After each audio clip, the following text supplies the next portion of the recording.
तो यहां तक हमने जान लिया कि एक सब्जेक्ट है जिसके बारे में हमें कुछ जानकारी मिलती है, उसकी स्थिति या उससे संबोधित क्रिया के बारे में, और स्थिति या क्रिया को दर्शाने वाला वर्ड होता है वर्ब। अब एक बार फिर से हम पहले लिए गए उदाहरण को देखते हैं। Rajesh likes apples. यहां आपने पहचाना कि राजेश है सब्जेक्ट और लाइक्स है वर्ब, और दर्शाई जा रही स्थिति कि राजेश को एप्पल्स पसंद हैं।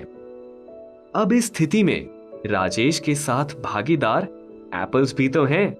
आखिर पसंद तो राजेश एप्पल्स को ही कर रहा है।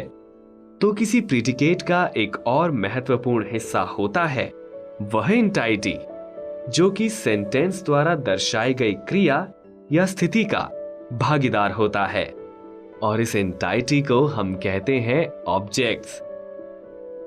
ध्यान देने वाली बात है कि ऑब्जेक्ट्स भी कोई नाउन, नाउन फ्रेज और क्लॉज या प्रोनाउन हो सकते हैं। So, the predicate can be summed up as everything in a sentence other than its subject is the predicate of the sentence. The predicate contains information about the subject. Since a sentence contains a verb and also an object, and sometimes just a verb, the predicate can be defined as verb plus object. The simple predicate is the main word in the predicate, and it is always a verb. आइए हम sentences के objects के बारे में कुछ और बातें करते हैं। तो जैसा कि बताया गया, ऑब्जेक्ट वह वर्ड होता है जो किसी सेंटेंस द्वारा दर्शाई गई क्रिया या स्थिति का सब्जेक्ट के साथ भागीदार होता है। यानी the object is the receiver of the action signified by the verb of the sentence. अब मैं आपको कुछ नया बताना चाहता हूं। इसके लिए हमको एक उदाहरण देखना होगा। We give alms to beggars, यानी हम गरीबों को दान देते हैं। अब आप देख सकते हैं कि यहां क्रिया हो रही है दान देने की, और इस क्रिया में कौन कौन शामिल है? सबसे पहले तो वो व्यक्ति जो दान दे रहा है।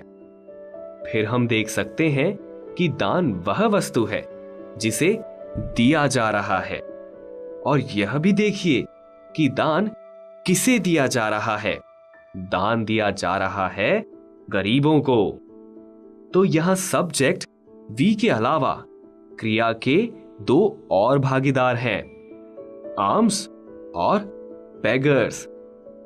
जब भी कभी ऐसी स्थिति हो तो आपको दो प्रश्न पूछने हैं। पहला, व्हाट या हु, यानी क्या या कौन।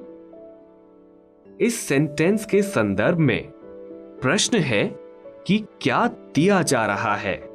उत्तर है आर्म्स।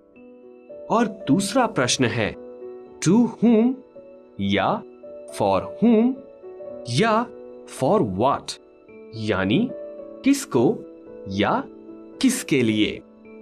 और इस सेंटेंस के संदर्भ में प्रश्न है कि ऑब्जेक्ट किसको दिया जा रहा है।